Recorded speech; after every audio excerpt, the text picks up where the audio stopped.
University of नॉटरडाम जिहड़ा Indiana च हैगा, उत्थे एक मशहूर प्रोफैसर सीगा जिहदे नाल मैं काम करना चाहुंदा सी, जिहदा नाम सी फिलिप मोरावस्की। ते उहदे अधीन मैं अपना पहला साल PhD प्रोग्राम दे विच लाया। मैनूं उत्थे ऐ महसूस होण लग पिया कि जिੱਥੋਂ मैं उजड़िया, जो साडे नाल बीती है बतौर सिखां दे, उस तो मैं वांझा हो जाऊँगा। कि जिवें आम तौर पर हुंदा कि जिहड़ा बंदा कहिंदे आ भी पंजाब दे विच सियासी आगू आ, उहदा पुੱਤ भी सियासी आगू आ, भी उसे तरह ही ये तुहाडे कोल आई आ जां नहीं? तुसीं बड़ा कॉन्शियसली ये डिसीजन लिया कि नहीं मैं पोलीटिकल एक्टिविज्म करना। कदे ਇਹਦੇ ਤੇ ਇੰਟਰੋਸਪੈਕਸ਼ਨ ਵੀ ਕੀਤੀ ਜਾਂ ਤੁਸੀਂ ਹੁਣ ਅੱਗੇ ਉਹਦੀ ਲੈਗੇਸੀ ਲੈ ਕੇ ਮਾਨ ਸਾਹਿਬ ਦੀ ਜਾ ਰਹੇ ਹੋ, ਕਦੇ ਵਿਚਾਰਿਆ ਵੀ ਕਿਉਂ ਸਾਡਾ ਕੈਡਰ ਖੁਰਦਾ ਜਾ ਰਿਹਾ? ਸ਼੍ਰੋਮਣੀ ਅਕਾਲੀ ਦਲ ਨੇ ਉਹ ਜਿਹੜਾ ਦਰਮਾਨਾ ਸਮਾਂ ਹੈ ਉਹਦੇ ਵਿੱਚ ਇਹ ਝੰਡੇ ਨੂੰ ਚੜ੍ਹਦਾ ਬੁਲੰਦ ਰੱਖਿਆ।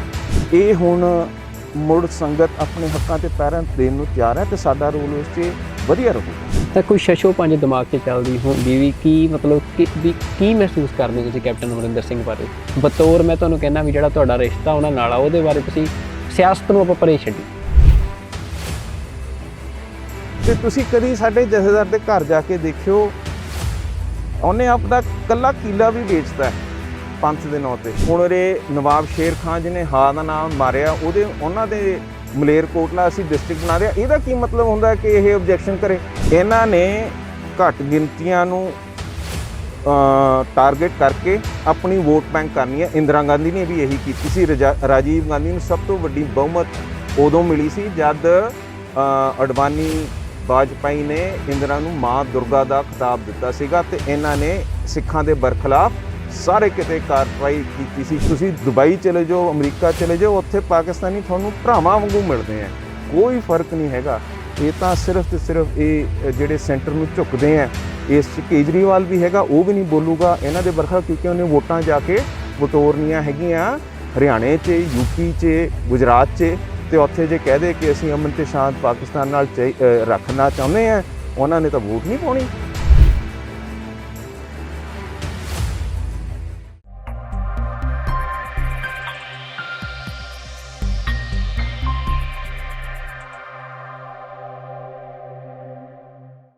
ਵਾਹਿਗੁਰੂ ਜੀ ਕਾ ਖਾਲਸਾ, ਵਾਹਿਗੁਰੂ ਜੀ ਕੀ ਫਤਿਹ। TV 84 ਦੇਖ ਰਹੇ ਸਮੂਹ ਦਰਸ਼ਕਾਂ ਨੂੰ ਅਸੀਂ ਅੱਜ ਦੇ ਆਪਣੇ ਇਸ ਖਾਸ ਪ੍ਰੋਗਰਾਮ ਵਿੱਚ ਜੀ ਆਇਆਂ ਨੂੰ ਕਹਿੰਦੇ ਹਾਂ। ਤੁਸੀਂ ਦੇਖ ਰਹੇ ਹੋ ਸਾਡਾ ਖਾਸ ਪ੍ਰੋਗਰਾਮ ਗੁਫ਼ਤਗੂ। ਜਿਵੇਂ ਅਸੀਂ ਹਰ ਵਾਰ ਆਪਣੇ ਇਸ ਪ੍ਰੋਗਰਾਮ ਦੇ ਵਿੱਚ ਕਿਸੇ ਖਾਸ ਰਾਜਨੀਤਿਕ ਸਮਾਜਿਕ ਸ਼ਖਸੀਅਤ ਦੇ ਨਾਲ ਗੱਲਬਾਤ ਕਰਦੇ ਹਾਂ। ਅੱਜ ਦੇ ਸਾਡੇ ਇਸ ਪ੍ਰੋਗਰਾਮ ਦੇ ਵਿੱਚ ਮਹਿਮਾਨ ਹੋਣਗੇ ਸਰਦਾਰ ਇਮਾਨ ਸਿੰਘ ਮਾਨ। ਸਰਦਾਰ ਇਮਾਨ ਸਿੰਘ ਮਾਨ ਸ਼੍ਰੋਮਣੀ ਅਕਾਲੀ ਦਲ ਅੰਮ੍ਰਿਤਸਰ ਦੇ ਪ੍ਰਮੁੱਖ ਆਗੂ ਹਨ ਤੇ ਸਰਦਾਰ ਸਿਮਰਨਜੀਤ ਸਿੰਘ ਮਾਨ ਦੇ ਸਪੁੱਤਰ ਹਨ ਤੇ ਅਸੀਂ ਉਹਨਾਂ ਨੂੰ ਆਪਣੇ ਇਸ ਪ੍ਰੋਗਰਾਮ ਵਿੱਚ ਜੀ ਆਇਆਂ ਨੂੰ ਕਹਿੰਦੇ ਹਾਂ। ਵਾਹਿਗੁਰੂ ਜੀ ਕਾ ਖਾਲਸਾ, ਵਾਹਿਗੁਰੂ ਜੀ ਕਾ ਖਾਲਸਾ, ਵਾਹਿਗੁਰੂ ਜੀ ਕੀ ਫਤਿਹ ਜੀ। ਸਰਦਾਰ ਇਮਾਨ ਸਿੰਘ ਜੀ, ਸਭ ਤੋਂ ਪਹਿਲਾਂ ਤਾਂ ਮੈਂ ਤੁਹਾਡੇ ਨਾਲ ਆਪਣੀ ਪਹਿਲੀ ਇੰਟਰਵਿਊ ਕਰ ਰਿਹਾ ਅੱਜ, ਵੀ ਜਿਹੜਾ ਆਪਣੇ ਬਾਰੇ ਕੁਝ ਦੱਸੋ ਸਾਨੂੰ, ਵੀ ਤੁਹਾਡੀ ਕੀ ਵਿਦਿਅਕ, ਤੁਹਾਡਾ ਕੀ ਬੈਕਗਰਾਊਂਡ ਰਿਹਾ ਤੇ ਹੁਣ ਤੁਸੀਂ ਕੀ ਕਰ ਰਹੇ ਹੋ ਆਪਣੀ ਮਤਲਬ ਜ਼ਿੰਦਗੀ ਦੇ ਵਿੱਚ, ਅੱਜ ਕੱਲ੍ਹ ਕੀ ਚੱਲ ਰਿਹਾ? ਵਿਦਿਅਕ ਤੌਰ 'ਤੇ ਮੈਂ ਬੜਾ ਐਵਰੇਜ ਸਟੂਡੈਂਟ ਉਰੇ YPS 'ਚ ਹੁੰਦਾ ਸੀਗਾ ਅਤੇ ਮੈਂ ਫਿਰ ਲਾਰੈਂਸ ਸਕੂਲ ਸਨਾਰ 'ਚ ਗਿਆ ਸੀਗਾ, ਜਿੱਥੇ ਮੇਰਾ ਖਿਆਲ ਮੈਂ ਮਸਾਂ ਹੀ ਪਾਸ ਹੋਇਆ ਹੈਗਾ। ਮੇਰੀ ਜਿੱਦ ਸੀਗੀ ਕਿ ਮੈਂ ਫਿਜ਼ਿਕਸ, ਕੈਮਿਸਟਰੀ, ਮੈਥਮੈਟਿਕਸ, ਬਾਇਓਲੋਜੀ ਇਕੱਠੀ ਲਿੱਤੀ ਹੈ ਅਤੇ ਮੈਨੂੰ ਕੋਈ ਚੰਗੇ ਹਾਸਲ ਨਹੀਂ ਹੋਏ ਨੰਬਰ। ਉਸ ਤੋਂ ਉਪਰੰਤ ਮੇਰੇ ਪਰਿਵਾਰ ਨੇ ਜਦ ਪ੍ਰਧਾਨ ਸਾਹਿਬ ਉਦੋਂ ਨਿਕਲੇ ਸੀਗੇ, ਉਹ 4-5 ਸਾਲ ਜਦ ਮੈਂ ਪੜ੍ਹ ਵੀ ਰਿਹਾ ਸੀ, ਪ੍ਰਧਾਨ ਸਾਹਿਬ ਜੇਲ੍ਹ 'ਚ ਹੁੰਦੇ ਸੀਗੇ ਅਤੇ ਫਿਰ ਮੈਨੂੰ ਅਮਰੀਕਾ ਭੇਜ ਕੇ ਉੱਥੇ ਚੰਗੇ ਕਾਲਜ 'ਚ ਵਿੱਦਿਆ ਲੈਣ ਵਾਸਤੇ ਕਿਹਾ। ਮੈਂ ਕੈਲੀਫੋਰਨੀਆ ਸਟੇਟ ਯੂਨੀਵਰਸਿਟੀ ਸੈਨ ਬਰਨਾਰਡੀਨੋ ਦੇ ਵਿੱਚ ਐਡਮਿਸ਼ਨ ਲਿੱਤੀ, ਕਿਉਂਕਿ ਮੈਂ ਸੋਚਦਾ ਨਹੀਂ ਸੀ ਕਿ ਮੇਰੇ ਨੰਬਰਾਂ ਨਾਲ ਕੋਈ ਵਧੀਆ ਯੂਨੀਵਰਸਿਟੀ 'ਚ ਮੈਂ ਜਾ ਸਕੂੰਗਾ। ਅਤੇ ਇਹ ਉੱਥੇ ਜਿਹੜਾ ਮਾਹੌਲ ਹੈ ਪੜ੍ਹਾਈ ਦਾ, ਜਿੱਥੇ ਕਿਰਤ ਕਮਾਈ ਨੂੰ ਉਹ ਸਿਆਣਦੇ ਹੈ, ਮੈਂ ਹੈਰਾਨ ਹੋ ਗਿਆ ਕਿ ਜਿੱਥੇ ਮੈਂ ਐਵਰੇਜ ਸਟੂਡੈਂਟ ਸੀਗਾ ਜਾਂ ਘੱਟ ਕਾਬਲੀਅਤ ਦਾ ਸਟੂਡੈਂਟ ਸੀ, ਮੈਂ ਸਿੱਧਾ A ਲੈਣ ਲੱਗ ਪਿਆ। ਮੈਨੂੰ ਹਜੇ ਵੀ ਹੈਰਾਨਗੀ ਹੁੰਦੀ ਹੈ ਕਿ ਉੱਥੇ 93-95% ਦੇ ਨੇੜੇ ਮੇਰੇ ਸਬਜੈਕਟ ਆਉਣ ਲੱਗ ਪਏ। ਜਿਹੜਾ ਮੈਥ ਮੈਂ ਤਕਰੀਬਨ ਫੇਲ ਕੀਤਾ ਸੀਗਾ, ਉਹਦੇ 'ਚ ਮੈਨੂੰ ਦਿਲਚਸਪੀ ਪੈਣ ਲੱਗ ਪਈ ਤੇ ਮੈਨੂੰ ਉੱਥੇ ਇਕਨੋਮਿਕਸ ਦਾ ਚਸਕਾ ਚੜ੍ਹ ਗਿਆ, ਕਿਉਂਕਿ ਇਕਨੋਮਿਕਸ ਆਰਥਿਕਤਾ ਦੇ ਅਧੀਨ ਹਰੇਕ ਚੀਜ਼ ਨੂੰ ਸਮਝਾਉਣ ਦੀ ਕੋਸ਼ਿਸ਼ ਕਰਦੀ ਹੈ, ਤੇ ਮੈਂ ਸਮਝ ਨਹੀਂ ਸਕਦਾ ਸੀ ਕਿ ਸਮਾਜ 'ਚ ਕੰਮ ਕਿਵੇਂ ਹੁੰਦਾ ਹੈ। ਤੇ ਮੈਨੂੰ ਸਕੇਸਟੀ ਤੇ ਕੰਪੀਟੀਸ਼ਨ ਤੇ ਮੈਥਮੈਟਿਕਸ ਦਾ ਜਿਹੜਾ ਚਸਕਾ ਪਿਆ, ਉਹਦੇ ਨਾਲ ਮੈਂ ਕਿਉਂਕਿ ਉਰਿਓਂ ਪੈਸਾ ਮੰਗਾਉਣਾ ਬਹੁਤ ਮੁਸ਼ਕਿਲ ਸੀਗਾ, ਉੱਥੇ ਸਾਰਿਆਂ ਨੂੰ ਆਪਣੇ ਪੈਰ 'ਤੇ ਖੜ੍ਹਨ ਦੀ ਆਦਤ ਹੁੰਦੀ ਹੈ। ਤੇ ਮੈਂ 1 ਸਾਲ ਘਰੋਂ ਪੈਸੇ ਮੰਗਾ ਕੇ ਮੈਂ ਆਪਣੇ ਲਈ ਸਕੋਲਰਸ਼ਿਪ, ਇੱਕ ਛੋਟਾ ਲਿਬਰਲ ਆਰਟਸ ਕਾਲਜ ਸੀ ਨੌਕਸ ਕਾਲਜ, ਉੱਥੇ ਮੈਂ ਸਕੋਲਰਸ਼ਿਪ ਲੈ ਕੇ ਚਲੇ ਗਿਆ, ਜਿੱਥੇ ਮੈਂ ਆਪਣੀ ਗ੍ਰੈਜੂਏਸ਼ਨ ਕੀਤੀ ਮੈਥਮੈਟਿਕਸ ਤੇ ਇਕਨੋਮਿਕਸ 'ਚ। ਤੇ ਮੈਨੂੰ ਉੱਥੇ ਇੱਕ ਓਕ ਰਿਜ ਨੈਸ਼ਨਲ ਲੈਬੋਰੇਟਰੀ 'ਚ ਪ੍ਰੋਗਰਾਮ, ਜਿੱਥੇ ਪਹਿਲਾਂ ਪਰਮਾਣੂ ਸ਼ਸਤਰ ਬਣਿਆ ਸੀਗਾ, ਉਹਦੀ ਰਿਫਾਈਨਮੈਂਟ ਹੋਈ ਸੀ ਉੱਥੇ, ਪਹਿਲਾਂ ਸ਼ਸਤਰ ਨਹੀਂ ਰਿਐਕਟਰ ਬਣਿਆ ਸੀ, ਉੱਥੇ ਜਾ ਕੇ ਮੈਂ ਇੰਟਰਨਸ਼ਿਪ ਕੀਤੀ। ਤੇ ਮੈਂ ਫਿਰ PhD programme history and philosophy of economics university of Notre Dame, ਜਿਹੜਾ ਇੰਡੀਆਨਾ 'ਚ ਹੈਗਾ, ਉੱਥੇ ਇੱਕ ਮਸ਼ਹੂਰ ਪ੍ਰੋਫੈਸਰ ਸੀਗਾ ਜਿਹਦੇ ਨਾਲ ਮੈਂ ਕੰਮ ਕਰਨਾ ਚਾਹੁੰਦਾ ਸੀ, ਜਿਹਦਾ ਨਾਂ ਸੀ ਫਿਲਿਪ ਮਰਾਵਸਕੀ। ਤੇ ਉਹਦੇ ਅਧੀਨ ਮੈਂ ਆਪਣਾ ਪਹਿਲਾ ਸਾਲ PhD ਪ੍ਰੋਗਰਾਮ ਦੇ ਵਿੱਚ ਲਾਇਆ। ਮੈਨੂੰ ਉੱਥੇ ਐਂ ਮਹਿਸੂਸ ਹੋਣ ਲੱਗ ਪਿਆ ਕਿ ਅੱਜ ਮੈਂ ਜਿਹੜੇ ਬਜ਼ੁਰਗ ਗੋਰਿਆਂ ਨੇ ਆਪਣੇ ਸਿਸਟਮ ਬਣਾਏ ਹੈਗੇ ਹੈ, ਇਕਨੋਮਿਕਸ ਦਾ ਸਟੱਡੀ ਕੀਤੀ ਹੈ, ਉਹ ਕਿਵੇਂ ਸੋਚ 'ਤੇ ਆਏ, ਉਹਦੇ ਬਾਰੇ ਤਾਂ ਮੈਂ ਜਾਣੂ ਹੋ ਜਾਊਂਗਾ, ਪਰ ਜਿੱਥੋਂ ਮੈਂ ਉਜੜਿਆ ਤੇ ਜੋ ਸਾਡੇ ਨਾਲ ਬੀਤੀ ਹੈ ਬਤੌਰ ਸਿੱਖਾਂ ਦੇ, ਉਸ ਤੋਂ ਮੈਂ ਵਾਂਝਾ ਹੋ ਜਾਊਂਗਾ। ਮੈਂ ਕਦੀ ਨਹੀਂ ਸੀ ਚਾਹੁੰਦਾ ਕਿ ਮੈਂ ਅਮਰੀਕਾ ਦੇ ਵਿੱਚ ਬਸਾਂ। ਮੈਂ ਅਮਰੀਕਾ ਨੂੰ ਬਹੁਤ ਪਿਆਰਾ ਦੇਸ਼, ਆਪਣੇ ਵਾਸਤੇ ਜੋ ਕੁਛ ਮੈਂ ਉੱਥੇ ਪਾਇਆ ਸਮਝਦਾ ਹੈ, ਪਰ ਮੈਨੂੰ ਹਮੇਸ਼ਾ ਖਿੱਚ ਆਪਣੇ ਇਤਿਹਾਸ 'ਤੇ ਇੱਥੇ ਦੀ ਰਹੀ ਹੈ। ਮੈਂ ਉਹ 97 'ਚ ਛੱਡ ਕੇ ਆ ਗਿਆ ਸੀਗਾ ਪ੍ਰੋਗਰਾਮ, ਤੇ ਇੱਥੇ ਆ ਕੇ ਫਿਰ ਮੈਂ ਦੇਖਿਆ, ਮੈਂ ਖੇਤੀ ਕਰਨੀ ਸ਼ੁਰੂ ਕੀਤੀ, ਤੇ ਖੇਤੀ ਕਰਦਿਆਂ ਮੈਂ ਦੇਖਿਆ ਕਿ ਮੈਂ ਸਬਜ਼ੀ ਉਗਾਵਾਂ 2 ਰੁਪਏ ਦੀ ਵਿਕਦੀ ਹੈ, ਰੇਹੜੀ ਵਾਲਾ ਉਹੀ ਚੀਜ਼ ਮੈਨੂੰ ਵੇਚਦਾ ਹੈਗਾ 5-6 ਰੁਪਏ 'ਚ। ਤੇ ਮੈਂ ਫਿਰ ਇੱਥੋਂ ਲੁਧਿਆਣੇ ਜਾ ਕੇ ਆਪਣੀ ਮੰਡੀ 'ਚ ਕੰਮ ਸ਼ੁਰੂ ਕੀਤਾ। ਉਹਦੇ ਵਿੱਚ ਮੈਂ ਰੇਹੜੀ ਲਾ ਕੇ ਉੱਥੇ ਟੇਬਲ ਰੱਖਤੇ ਜਿੱਥੇ ਭੁੰਜੇ ਪਏ ਹੁੰਦੇ ਸੀਗੇ, ਥੋੜ੍ਹਾ ਜਿਹਾ ਹਾਈਜੀਨ ਵਧਾਤਾ। ਫਿਰ ਮੈਂ ਟਰੱਕ 'ਚ ਲੈ ਕੇ ਉਰਿਓਂ ਸਵੇਰੇ 4 ਵਜੇ ਨਿਕਲ ਜਾਈਦਾ ਸੀ, ਲੁਧਿਆਣੇ ਮੰਡੀ ਜਾ ਕੇ ਖਰੀਦ ਕਰੀਦੀ ਸੀ, ਇੱਥੋਂ ਸਮਾਨ ਲੈ ਕੇ ਜਾਈਦਾ ਸੀ, ਫਿਰ ਉੱਥੇ ਪੂਰੀ ਦਿਹਾੜੀ ਲਾ ਕੇ ਰੇਹੜੀ ਚਲਾ ਕੇ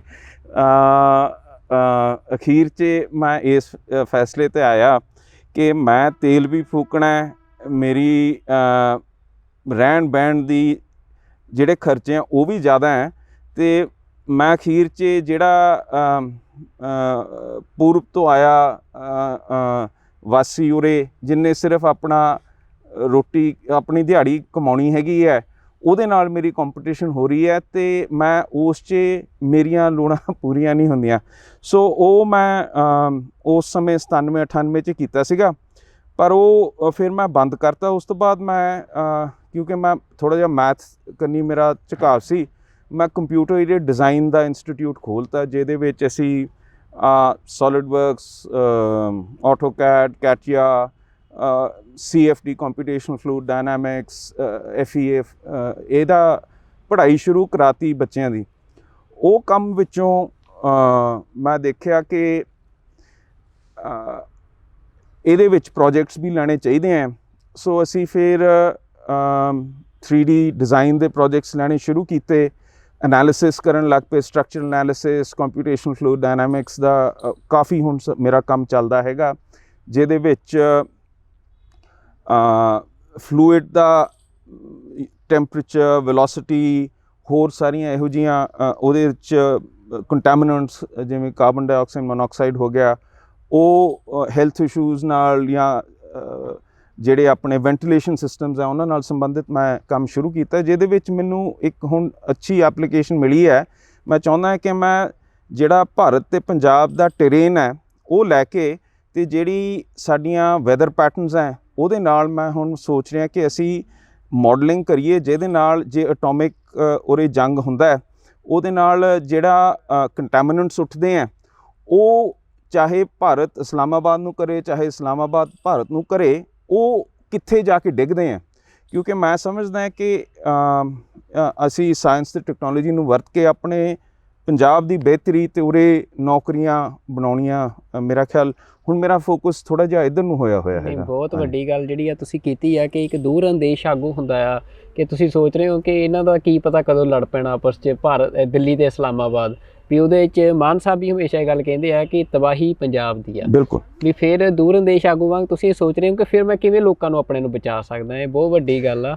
ਤੇ ਮਾਨ ਸਿੰਘ ਜੀ, ਜਿਹੜਾ ਫਿਰ ਇਹ ਫੈਸਲਾ ਕੀਤਾ ਪੋਲੀਟੀਕਲ ਕੈਰੀਅਰ ਦਾ, ਵੀ ਉਹ ਪਰਿਵਾਰ ਪੋਲੀਟੀਕਲ ਐਕਟਿਵਿਜ਼ਮ ਨਾਲ ਜੁੜਿਆ ਹੋਇਆ, ਮਾਨ ਸਾਹਿਬ ਪੋਲੀਟੀਕਲ ਐਕਟਿਵਿਜ਼ਮ ਨਾਲ ਜੁੜਿਆ, ਵੀ ਬਸ ਉਸੇ ਕਰਕੇ ਵੀ ਪਰਿਵਾਰ ਤੋਂ ਹੀ ਜਿਵੇਂ ਮਿਲ ਗਈ ਆ ਕਿ ਜਿਵੇਂ ਆਮ ਤੌਰ 'ਤੇ ਹੁੰਦਾ ਕਿ ਜਿਹੜਾ ਬੰਦਾ ਕਹਿੰਦੇ ਆ ਵੀ ਪੰਜਾਬ ਦੇ ਵਿੱਚ ਸਿਆਸੀ ਆਗੂ ਆ, ਉਹਦਾ ਪੁੱਤ ਵੀ ਸਿਆਸੀ ਆਗੂ ਆ, ਵੀ ਉਸੇ ਤਰ੍ਹਾਂ ਹੀ ਇਹ ਤੁਹਾਡੇ ਕੋਲ ਆਈ ਆ ਜਾਂ ਨਹੀਂ? ਤੁਸੀਂ ਬੜਾ ਕੌਨਸ਼ੀਅਸਲੀ ਇਹ ਡਿਸੀਜਨ ਲਿਆ ਕਿ ਨਹੀਂ ਮੈਂ ਪੋਲੀਟੀਕਲ ਐਕਟਿਵਿਜ਼ਮ ਕਰਨਾ? ਨਹੀਂ ਜੀ ਨਹੀਂ, ਤੁਸੀਂ ਕਦੀ ਵੀ ਜਿਹੜਾ ਧਨ ਕਿਸੇ ਦੇ ਹੱਥ 'ਚ ਦਿੱਤਾ ਹੈ ਉਹਨੂੰ ਇਗਨੋਰ ਨਹੀਂ ਕਰ ਸਕਦੇ ਹੈਗੇ। ਉਹ ਕਿਵੇਂ ਵਰਤੇ ਉਹ ਅਗਲਾ ਫੈਸਲਾ ਹੁੰਦਾ ਹੈਗਾ।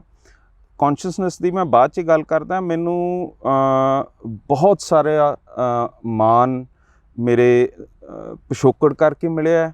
ਮੈਨੂੰ ਲੋਕਾਂ ਨੇ ਆਪਾਂ ਕਹਿ ਸਕਦੇ ਹਾਂ ਇੱਕ ਤਰ੍ਹਾਂ ਦਾ ਫ੍ਰੀ ਪਾਸ ਉਹਦੇ ਕਰਕੇ ਦਿੱਤਾ ਹੈਗਾ, ਜਿਹਦਾ ਮੈਂ ਕੌਨਸ਼ੀਅਸ ਹਾਂ ਕਿ ਇਹ ਮੈਨੂੰ ਸਥਿਤੀ ਬਣੀ ਬਣਾਈ ਇੱਕ ਤਰ੍ਹਾਂ ਦੀ ਮਿਲੀ ਹੈਗੀ ਹੈ।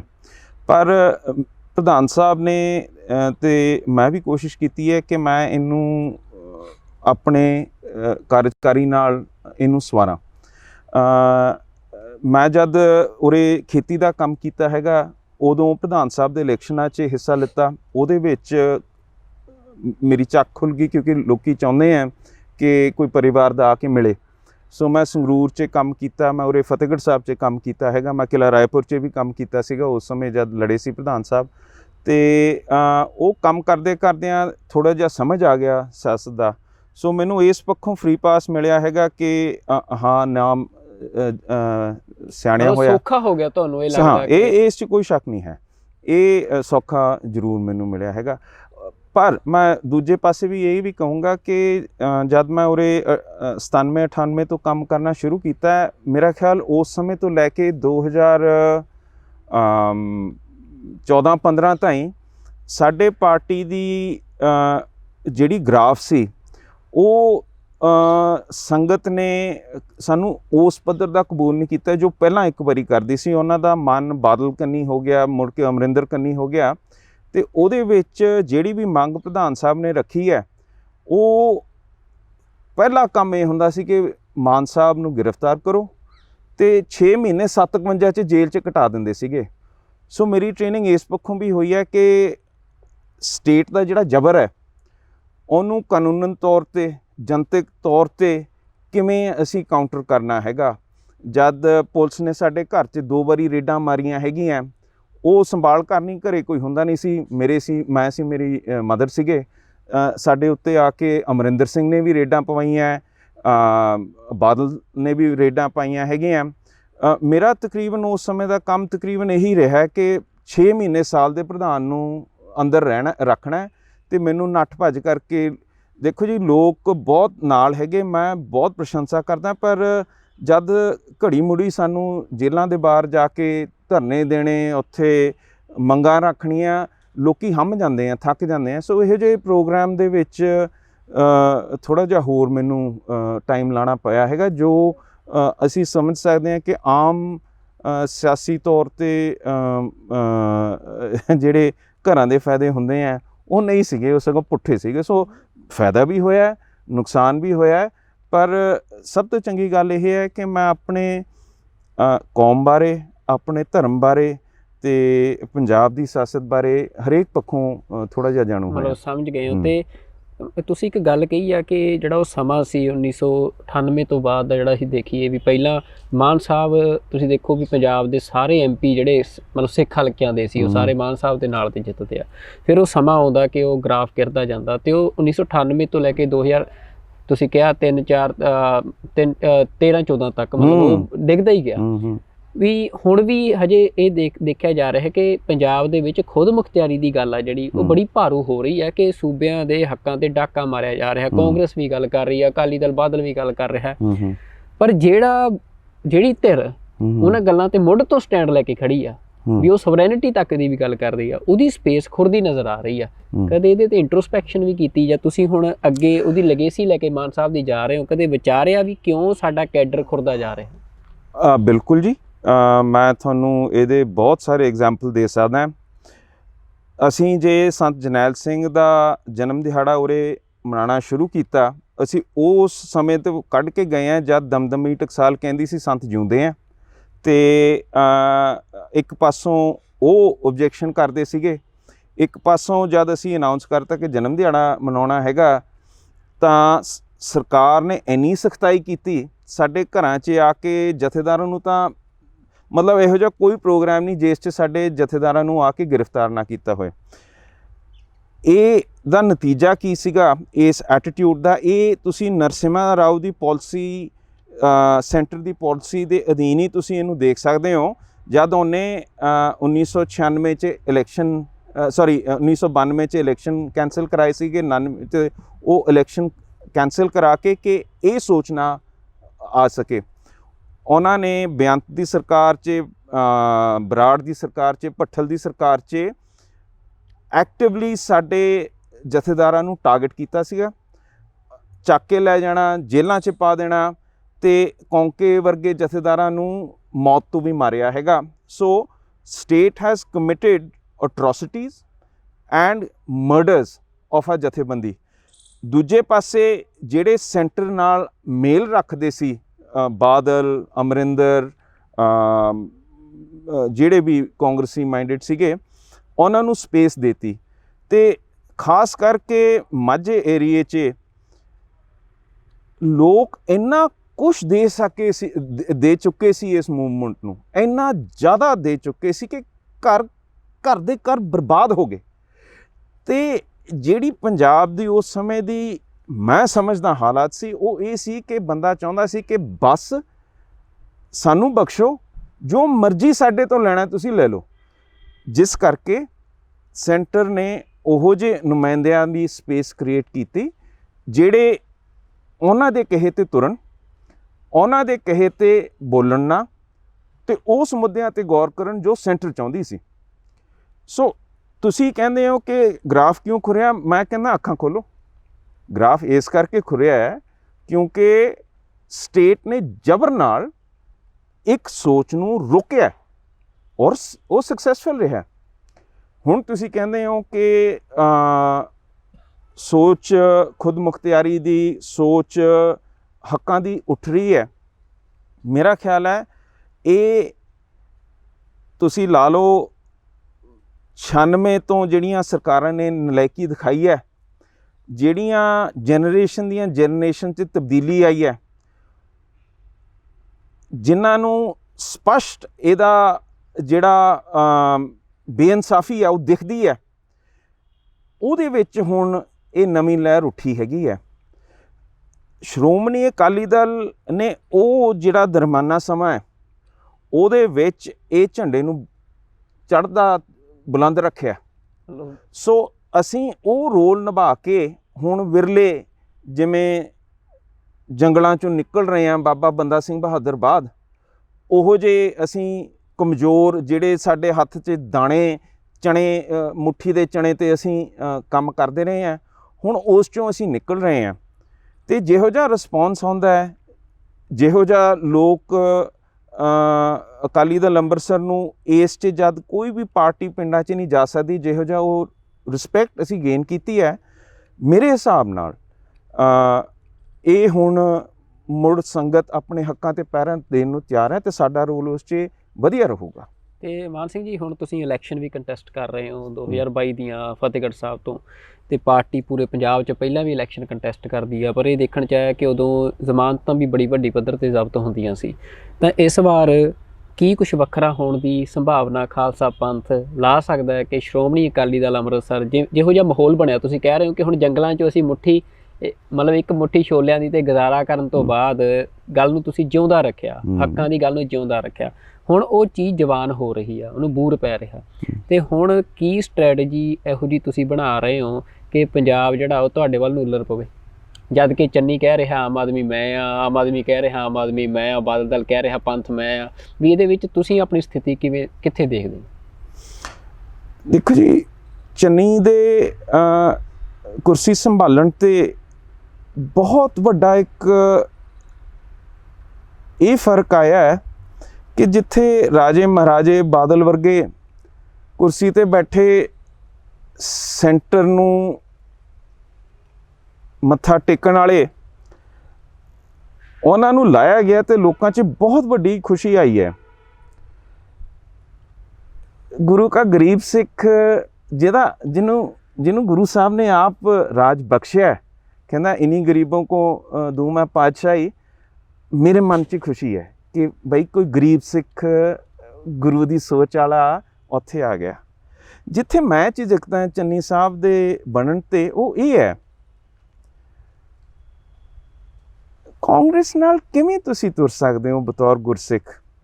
ਤੁਸੀਂ ਅੱਜ ਸੋਨੀਆ ਗਾਂਧੀ ਨੂੰ, ਰਾਹੁਲ ਗਾਂਧੀ ਨੂੰ, ਪ੍ਰਿਯੰਕਾ ਗਾਂਧੀ ਨੂੰ ਪੂਜਦੇ ਹੋ, ਪਰ ਤੁਸੀਂ ਇਹ ਗੱਲ ਮੂੰਹ ਚੋਂ ਕੱਢ ਹੀ ਨਹੀਂ ਸਕਦੇ ਕਿ ਰਾਜੀਵ ਗਾਂਧੀ ਨੇ ਖੜ ਕੇ ਕਿਹਾ ਸੀ ਕਿ ਜਦ ਵੱਡਾ ਪੇੜ ਡਿੱਗਦਾ ਤਾਂ ਧਰਤੀ ਹਿਲਦੀ ਹੈ, ਤੇ ਬਹੁਤ ਸਾਰੇ ਸਿੱਖਾਂ ਦਾ ਕਤਲੇਆਮ ਕਹਿ ਕੇ ਕਰਵਾਇਆ। ਤੁਸੀਂ ਉਸ ਸਟੇਟ ਨੂੰ ਪੂਜ ਰਹੇ ਹੋ ਜਿਨਨੇ ਆਪਣੀ army, navy, air force, BSF, CRP, Indo Tibetan border force Delhi 'ਚ ਹੈੱਡਕੁਆਟਰ ਕੀਤੀ ਹੋਈ ਸਿੱਖਾਂ ਨੂੰ ਬਚਾਉਣ ਵਾਸਤੇ 3 ਦਿਨ ਵਾਸਤੇ ਕੱਢੀ ਨਹੀਂ। ਤੁਸੀਂ ਉਸ ਆਰਮੀ ਦੀ ਸਿਫਤ ਕਰ ਰਹੇ ਹੋ ਜਿਨਨੇ ਹਰਿਮੰਦਰ ਸਾਹਿਬ ਦੇ ਉੱਤੇ ਆ ਕੇ ਹਮਲੇ ਕਰਕੇ ਅਕਾਲ ਤਖਤ ਸਾਹਿਬ ਢਾਏ, ਬੇਅੰਤ ਦਰਸ਼ਨ ਕਰਦੀਆਂ ਸੰਗਤਾਂ ਦਾ ਕਤਲ ਕੀਤਾ ਹੈਗਾ। ਫਿਰ ਕਾਂਗਰਸ ਨੂੰ ਜਦ ਆਪਾਂ ਦੇਖਦੇ ਹੈਗੇ ਆ ਤੇ ਆਪਾਂ ਯਾਦ ਕਰਦੇ ਹਾਂ ਕਿ ਇੰਦਰਾ ਗਾਂਧੀ ਨੇ ਵੀ ਤਬਾਹੀ ਮਚਾਈ, ਰਾਹੁਲ ਨੇ ਵੀ ਤਬਾਹੀ ਮਚਾਈ। ਸੋਨੀਆ ਤੇ ਇਹ ਰਾਹੁਲ 'ਚ ਤੇ ਪ੍ਰਿਯੰਕਾ 'ਚ ਇਹੋ ਜਿਹਾ ਕੀ ਗੁਣ ਹੈ ਸਿੱਖਾਂ ਪ੍ਰਤੀ ਜਿਹੜਾ ਤੁਸੀਂ ਉਹਨਾਂ ਦੀ ਚਾਪਲੂਸੀ ਕਰੋ? ਅੱਜ ਕੈਪਟਨ ਬੁੜਕਾ ਮਾਰਦਾ, ਪਰ ਪਿਛਲੇ 10-15 ਸਾਲ ਤਾਂ ਉਹ ਵੀ ਚੁੰਮਦਾ ਸੀ ਉਹਨਾਂ ਦੇ ਪੱਲੇ, ਠੀਕ ਹੈ ਨਾ ਜੀ। ਇਹ ਮੈਨੂੰ ਕਦੀ ਨਹੀਂ ਸਮਝ ਆਇਆ ਕਿ ਕਿਵੇਂ ਤੁਸੀਂ ਇਹਨਾਂ ਨੂੰ ਆਪਣਾ ਰਹਿਬਰ ਰੱਬ ਮੰਨ ਸਕਦੇ ਹੋ।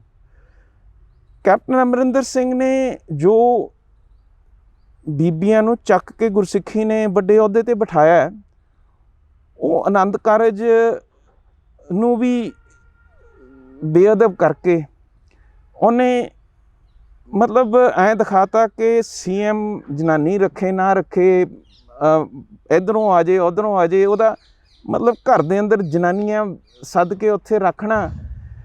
ਮੇਰਾ ਖਿਆਲ ਹੈ ਉਹਨੇ ਜਨਾਨੀਆਂ ਦਾ, ਬੀਬੀਆਂ ਦਾ ਬਹੁਤ ਵੱਡਾ ਅਪਮਾਨ ਕੀਤਾ ਹੈ।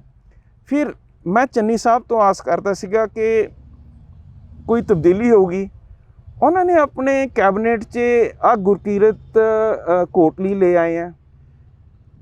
ਮੇਰੀ ਜ਼ਮੀਨ ਆ ਜਿਹੜੀ ਹੈਗੀ, ਇਹਦੇ ਉੱਤੇ ਗੁਰਕੀਰਤ ਕੋਟਲੀ ਨੇ ਕਿਹਾ ਸੀ, ਉਹਦੇ ਦਾਦੇ ਨੇ ਕਿਹਾ ਸੀਗਾ ਕਿ ਮੈਂ ਇੱਥੇ ਜੇਲ੍ਹ ਖੜੀ ਕਰ ਦੇਣੀ ਹੈ, ਮੈਂ ਅਕਵਾਇਰ ਕਰ ਲੈਣੀ ਹੈ। ਕਿਉਂ?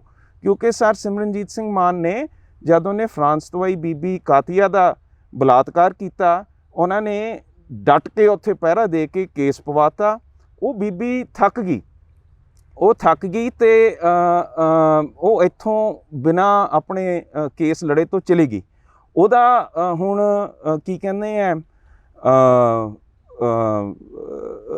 ਇਸ ਦੇਸ਼ ਨਾਲ ਸੰਬੰਧ ਨਹੀਂ ਰੱਖਣਾ ਚਾਹੁੰਦੀ ਸੀ, ਚਲੀ ਗਈ।